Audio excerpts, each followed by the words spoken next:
रेहान और आप देख रहे हैं वकास वान जर्नलिस्ट यूट्यूब चैनल। डक्की भाई के हवाले से कल उनका स्पुर्दारी का केस लगा हुआ था, जिनके उनके सोशल मीडिया अकाउंट से क्रेडिट कार्ड डेबिट कार्ड थे, और इस हवाले से केस की समाअत में क्या हुआ और डक्की भाई का एक और केस लगा हुआ है जिसमें जो है ट्रायल चल रहा है डक्की भाई का, वो उस केस में क्या क्या चीज़ें मजीद रहती हैं। और तीसरा जो है जो अरूब जतोई हैं, उन्होंने NCCI के जो एहलकार हैं उनके ऊपर FIR दर्ज करवाई हुई है, जिसमें कहा गया था कि 90 लाख रुपया रिश्वत ली थी। इस केस में क्या मजीद रहता है, मजीद जानने की कोशिश करते हैं। हमारे साथ सीनियर कानूनदान फ़याज़ रामिद साहब मौजूद हैं, जो डक्की भाई के मैनेजर हैं, सुभान शरीफ उनके वकील भी हैं। सर, बड़ा शुक्रिया आपके टाइम का। सर, आपने ये केस शुरू से लेकर अब तक कवर किया, क्या क्या मजीद चीज़ें रहती हैं, क्योंकि कल सबूतदारी का केस था, तारीख पे तारीख जो है अब NCCI ले रही है, क्या वजह है?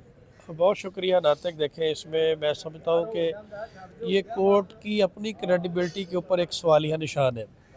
देखिए, अदालत का एक ऑर्डर है, उससे पहले का ऑर्डर है कि आपने 9 बजे अदालत में रिकॉर्ड लेकर आना है। इट मीन आप उस ऑर्डर के बाउंड हैं। अब जैसे ही हेयरिंग की तारीख आती है, जैसी डेट आती है केस की, उस पर कोई ना कोई बहाना कर लिया जाता है और उसको लिंगर और किया जाता है। ठीक है, डिलेइंग टैक्टिक्स यूज़ किए जाते हैं। तो ये 3 से 4 पेशियाँ इसमें पड़ चुकी हैं। ये 29 तारीख को एप्लीकेशन दी गई थी, 29/11 को। उसके बाद फिर 3 दिसंबर को ये फ़िक्स हुई, फिर 9 दिसंबर को, फिर अब हम 12 को देख रहे हैं, 12 से फिर 15 को चली गई। तो अभी 4-5 पेशियों तक रिकॉर्ड नहीं अदालत में आया। हालांकि इन्वेस्टिगेशन ऑफिसर पहली पेशी पे ही बाउंड होता है अदालत का, जब ऑर्डर आ गया रिकॉर्ड पेश करने का। अब डक्की का कोई भी केस, कोई बेल, कोई अपील, कोई ऐसी चीज़ लाहौर हाई कोर्ट में या सुप्रीम कोर्ट में पेंडिंग नहीं है, ना किसी को अक्यूज़ की जिस पे इन्वेस्टिगेशन ऑफिसर ये बहाना करे कि रिकॉर्ड हाई कोर्ट में है या सुप्रीम कोर्ट में है। तो ऐसी क्या मजबूरी है जिसकी वजह से इन्वेस्टिगेशन ऑफिसर जो है वो रिकॉर्ड पेश नहीं कर अच्छा, रहा? मेरा सवाल आपसे एक और ये है कि डक्की भाई के हवाले से अगर बात करें, इस केस के हवाले से, स्पुर्दारी के केस है, जैसे कि आपने बताया कि पहले 11 महीने में, जो 11वें महीने में 29 तारीख को ये जो है ना इसका केस लगा, फिर 3 तारीख, फिर 9 तारीख, फिर 12 तारीख, अब 15 तारीख को लगेगा। लास्ट हियरिंग के ऊपर हमने ये सुना कि जो उनके वकील थे NCCI के, जो तफ्तीशी अफसर थे आसिफ साहब, उन्होंने अदालत को बताया कि जो फाइल है वो अभी तक शैब रियाज के पास है, और शैब रियाज अभी तक सलाखों के पीछे है। 4 पेशियों पे क्या मजबूरी थी कि अभी तक फाइल नहीं ली गई उनसे? यार, लाहौर हाई कोर्ट में डक्की की बेल में रिकॉर्ड पेश किया गया है, शेब रियाज के पास कहाँ है? जब जस्टिस शराब सरवर साहब ने बेल ली है तो वो कहाँ से ली है? वो शेब रियाज रिकॉर्ड लेकर आया था। ठीक है, ये आम सादा लोगों को तो बेवकूफ़ बना सकते हैं, लॉ नोइंग शख्स को तो बेवकूफ़ नहीं बना सकते। ये रिकॉर्ड तो जब डिस्ट्रिक्ट कोर्ट में बेल डिसमिस हुई थी डक्की की, उस वक्त इन्होंने कहा हमने चालान फाइल कर दिया, वहाँ पे भी पेश हुआ, वहाँ पे शेब रियाज लेकर आया था, यहाँ पे हाई नहीं, कोर्ट में। उन्होंने कहा कि पूरी जो मुकम्मल फाइल है वो नहीं ली गई अभी उनसे। तो भाई, मुकम्मल फाइल हाई कोर्ट ने, आप क्या समझते हैं कि मुकम्मल रिकॉर्ड देखे बगैर फैसला कर दिया? क्या समझते हैं? हाई कोर्ट सुबह की सबसे बड़ी अदालत है, उन्होंने रिकॉर्ड देखे बगैर ही डक्की को जमानत दे दी। क्या कैसी बात आप कर रहे हैं? रिकॉर्ड पूरा इनके पास है, ये डिलेइंग टैक्टिक्स यूज़ कर रहे हैं। इस पे ऑनरेबल कोर्ट को खुद अपनी सेक्रेटरी टीम मेंटेन करनी होगी, देखना होगा। और अगर रिकॉर्ड ही नहीं अभी आया 4-5 तारीखों में, इससे बड़ा मजाक मैं कहता हूँ क्या हो सकता है अदालत के साथ? अदालत के ऑर्डर को बे नहीं किया जा रहा, डिसबे किया जा रहा आपने सोशल मीडिया के ऊपर डक्की की वीडियो देखी है? है। जी बिल्कुल। 52 मिनट की वीडियो अपलोड की, जबकि सोशल मीडिया के जो अकाउंट्स हैं, जो क्रेडिट कार्ड्स हैं, जो भी तमाम तफसील है वो NCCI के पास है। डक्की ने वीडियो किस तरह अपलोड की? हाँ, ये बड़ा वैलिड क्वेश्चन है यार। क्योंकि जज साहब ने भी ये सवाल जो है उनसे, जो डक्की भाई के वकील हैं बुरहानुद्दीन, उनसे ये सवाल उठाया था। इस हवाले से क्या कहते हैं आप? यार, ये नेशनल साइबर क्राइम के जो रूल्स है ना, prevention of electronic crime act और जो 2017 के रूल्स हैं, उसके मुताबिक जो ओरिजिनल उनके पास था ना, ये एक डिजिटल प्रॉपर्टी है। ओरिजिनल मोबाइल फ़ोन, और जिस मोबाइल फ़ोन से ये ऑपरेट हो रहा था चैनल डक्की का, वो उनके कब्ज़े में है। उन्होंने जितने एविडेंस उनको इन्वेस्टिगेशन पर्पज़ के लिए चाहिए थे वो उन्होंने उससे ले लिए हैं। अब किसी के ऊपर वीडियो अपलोड, सिर्फ अगर वो अपलोड कर रहा है, उससे केस के ऊपर कोई इम्पैक्ट नहीं पड़ रहा। हाँ, अगर वो कोई प्रोसिक्यूशन एविडेंस टैम्पर्ड कर रहा है या कुछ ऐसी चीज़ है, और ये वो अपने एडिटर का जो उनका है उससे उन्होंने किया है, जो डक्की का ओरिजिनल पासवर्ड और मोबाइल है वो उनके एक्सेस में है। मेरा फ़याज़, अब सवाल आपसे ये है कि आप ये बात कर रहे हैं कि एडिटर अकाउंट से ये वीडियो अपलोड की गई है, लेकिन मेरा सवाल ये है कि एडिटर अकाउंट से मेन अकाउंट पे तो वीडियो अपलोड की गई है ना। मेन अकाउंट जो है वो कहीं ना कहीं तो यूटिलाइज हुआ है ना। लेकिन देखिए एडिटर जो होता है ना उसकी कोई लिमिट होती है, वो सिर्फ वीडियो अपलोड कर सकता है, उसमें से कोई डाटा डिलीट नहीं कर सकता, ठीक है। जो चैनल का मालिक होता है ना, जो उस मेन अकाउंट उसके पास होता है, उसके पास बहुत सारी एक्सेस होती है, किसी वीडियो को डिलीट करने के हवाले से, किसी को मॉडरेटर बनाने के हवाले से। एडिटर के पास एक लिमिटेड एक्सेस होती है, वो जस्ट वीडियो अपलोड कर सकता है, और वीडियो अपलोड करने के हवाले से कोई रिस्ट्रिक्शन अभी नहीं पोज उन्होंने की, ना वो कर सकते हैं। अगर कोई नए मोबाइल से करता है तो करता जाए, उससे नेशनल साइबर क्राइम का कौन सा कोई एविडेंस वेस्ट हो रहा है। तो मेरा नहीं ख्याल ये कोई गैर कानूनी इसमें चीज़ है, ये को मिल जाएगी इसमें टाइम। ठीक है, उस खरीदारी के हवाले से मुझे भी बताइएगा कि तारीख पे तारीख हो रही है 13, 9, 12, 15। अगर ये 15 तारीख को अब कल परसों ये पेश होते हैं, फिर कोई एक्सक्यूज़ कर लेते हैं एनसीसी, ये फिर ये तो फिर अदालत को चाहिए ना कि वो एक मिनट यार, ये तो फिर अदालत को चाहिए ना कि वो अपने फैसले के ऊपर इम्प्लीमेंट करवाए। ये फिर क्या हुआ कि अदालत के तो ऑर्डर का मजाक उड़ाया जा रहा है। मैंने अपनी प्रैक्टिस में कभी ऐसे नहीं देखा कि 6-7 दफ़ा अपॉर्चुनिटी दी जाए और वो रिकॉर्ड ही ना आए। क्या आईओ इतना ताकतवर है कि वो अदालत के despite of the repeated and clear orders of the court वो ना प्रोड्यूस नहीं कर रहा रिकॉर्ड? क्या वो इतना ताकतवर है?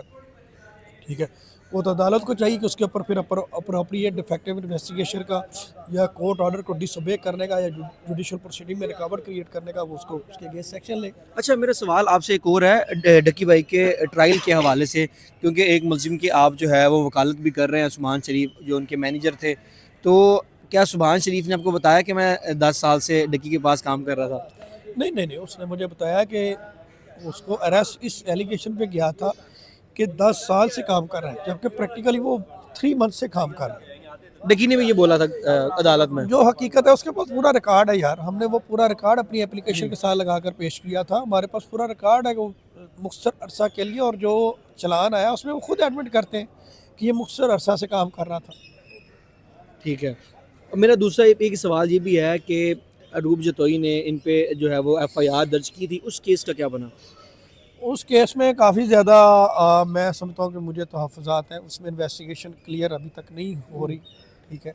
और उसमें बहुत सारे प्रोसिक्यूशन ने डेंट छोड़े हैं इन्वेस्टिगेशन में, जो कि इन फ्यूचर इन तमाम मुल्ज़मान को सपोर्ट करेंगे। हालांकि ये लोग ज़मानत के हकदार नहीं है। जमानतें तो 2 की दायर हो गई हैं। मैं आपको बता रहा हूँ, ये लोग सज़ा के हकदार हैं, लेकिन कानून उसकी मदद नहीं करता जो खुद अपनी मदद नहीं करता, ठीक है। Complainant should be vigilant. ये एक ऐसा केस है जिसमें डक्की को बहुत ज़्यादा विजिलेंट होना पड़ेगा और डायरेक्ट एविडेंस लाने होंगे। अगर आप नहीं ला सकेंगे तो ये लोग ट्रेंड ऑफिशियल हैं। अगर डक्की की बात करें, आप सबूतों की बात करें, डक्की ने 52 मिनट का व्लॉग किया। 52 मिनट में उसने बताया कि मेरे पे तशद्दुद करते रहे हैं, इवन कि मैं कुछ मंगाता था खाने के लिए वो भी खा जाते थे। भाई बात आपकी ठीक है, व्लॉग आप 1000 करें, अदालत व्लॉग के ऊपर या खबरों के ऊपर फैसले नहीं देती। बिल्कुल ऐसे ही है। अदालत ने देने हैं एविडेंस के ऊपर, जो एविडेंस उनके पास है वो अथॉरिटीज़ के आगे रखें। आप ये कहना चाह रहे हैं जब डक्की को मारा गया था उसको चाहिए था कि वो अपना जो है ना वो मेडिकल करवाता, ताकि चीज़ें सामने आती। मेडिकल भी करवा लेता, चले वो तो एक प्रेशर होता है, वो आप भी समझते हैं किस तरह से है। अभी केस तशद्दुद को एक साइड पर रखते हैं, अभी केस है रिश्वत के हवाले से। वो जो एविडेंस है उसको लाएं, ऑन रिकॉर्ड लाएं, उसका हिस्सा बनवाएं। अगर उनके पास विटनेसेस हैं उनका स्टेटमेंट करवाएं। 90 लाख तो रिकॉर्ड का हिस्सा है ना। 90 लाख की हद तक भी अगर 3,420,000 समथिंग जो अमाउंट है यूएसडीटी, वो भी रिकॉर्ड का हिस्सा है। उसके हवाले से भी एप्लीकेशन दी जा सकती है कि ये अकाउंट वेरीफाई करवाएं, इसने अपने अकाउंट में ट्रांसफ़र किए हैं या नहीं किए। सारी चीज़ें फाइल का हिस्सा बनानी पड़ेंगी, फिर जाके केस जो है वो बनेगा। ठीक है, बहुत शुक्रिया। अफयाज साहब हमारे साथ मौजूद थे जिन्होंने एक चीज़ मैं अर्ज़ करूँगा, अभी तक मुझे लग रहा है कि एफआईए ने उनको बहुत ज़्यादा फेवर दी है, डक्की को नहीं, अच्छा सरफराज चौधरी वालों को वगैरह को। मेरी जो एक्सपीरियंस है या मेरी लीगल विजडम के मुताबिक मुझे लग रहा है कि इनके इस्तीफे भी एक्सेप्ट नहीं होंगे। वो आप याद रखिएगा ये मेरी बात। बहुत वो तो हो गए हुए एक्सेप्ट। भाई कहाँ आप ख्वाब ख्यालों वाली बातें करते हैं। मैं यहाँ पे प्रैक्टिस करता हूँ, मैं ग्राउंड लेवल का बंदा हूँ। ये मेरा क्लिप रिकॉर्ड कीजिएगा, उसके ऊपर ऑर्डर पता क्या आएगा, रेजिग्नेशन जो है कन्वर्टेड टू 155C, उसको एक्सेप्ट नहीं किया गया, उसको कन्वर्ट कर दिया गया है मिसयूज़ ऑफ अथॉरिटी में। उसके ऊपर इंक्वायरी होगी, बाद में वो अपील करेंगे, ये रेस्टोर हो जाएंगे। और ये लोग एक्सपर्ट हैं, इनको पता है इस तरह के मुकदमा को कैसे यूज़ करना है, कैसे बचना है। तो मेरी ऑब्जर्वेशन के मुताबिक ये लोग निकल जाएंगे इन मुकदमा। हालांकि इन्होंने ये क्राइम किया है, रिश्वत ली है, मनी एक्सटॉर्ट की है। मैंने पहले भी कहा था, जब कोई ऑफिसर किसी को झूठे मुकदमात का डरा धमका के पैसे लेता है तो that is extortion by the public servant, कि वो 389 की पीपीसी की वायलेशन है और 409 की क्रिमिनल ब्रीच ऑफ ट्रस्ट की वायलेशन है, जो उसमें सेक्शन अभी तक नहीं लगे। और मैं आपको बता दूं, जज्बात का हमारी अदालतों में कोई लेना देना नहीं है। डक्की रोया, बहुत अफसोस हुआ, उसने 52 मिनट का व्लॉग किया, एक्सपोज किया, बहुत अच्छी बात है। लेकिन जब तक प्रैक्टिकली वो इन चीज़ों को अदालत में प्रूव नहीं करेगा, ये लोग इस उसका चीज़ कोई फ़ायदा नहीं होगा। को 10 व्लॉग कर लें, उससे अदालत को क्या है, आप करते रहें।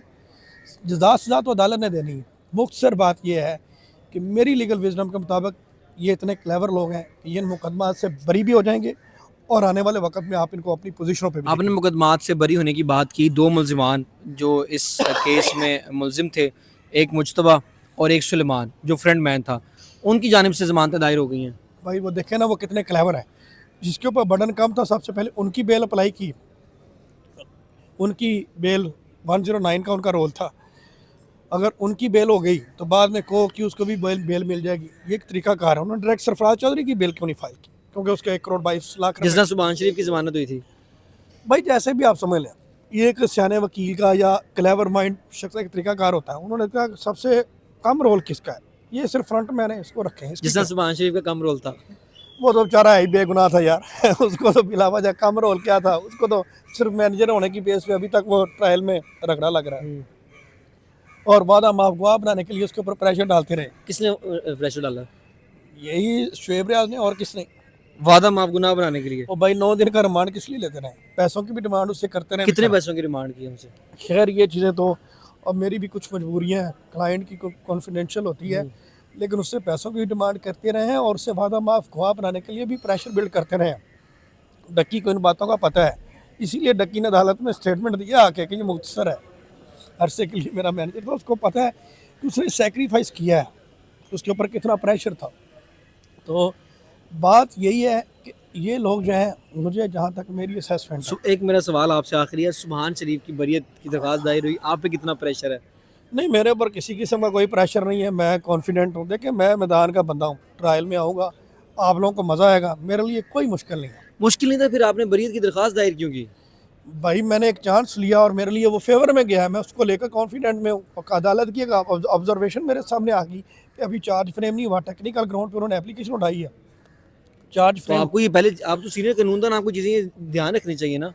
यार नहीं, बात जो लॉ है ना वो ये है, एट एनी स्टेज, किसी स्टेज पे भी 249A मूव की जा सकती है। लेकिन अदालत का एक अपना माइंड है, उन्होंने देखा ठीक है, उन्होंने मेरे केस के merit of the case discuss नहीं किए, उन्होंने टेक्निकल ग्राउंड पे उस एप्लीकेशन को रिजेक्ट किया। इन फ्यूचर उसके लिए मैं अप्रोप्रिएट रेमेडी लूँगा। चलें, बहुत शुक्रिया। हमारे साथ फयाज़ रामेद साहब मौजूद थे, जिन्होंने इस केस को शुरू से लेकर अभी तक जो है वो देख रहे हैं। और सुभान शरीफ जो मुलजिम है, जो मैनेजर है डक्की भाई का, और उन पे इल्ज़ाम ये है कि वो 10 साल से मैनेजर थे। लेकिन फयाज़ रामेद साहब ने बताया कि वो 3 माह से मैनेजर था। इस केस में क्या अपडेट होती हैं? अरूब जोतई वाला जो उन्होंने FIR NCCI पे दर्ज की हुई है, उस केस में क्या अपडेट हैं? और ट्रायल की जो केस लगेगा, जो 20 तारीख को उसकी समाअत होगी, उसमें क्या अपडेट हैं? और परसों जो है सपुर्ददारी के केस में क्या अपडेट होती है, आपको बताते रहेंगे। मज़ीद अपडेट के लिए चैनल को सब्सक्राइब कर लीजिए। अपने मेज़बान नातिक रियान को दीजिए इजाज़त। अल्लाह ने के बाद।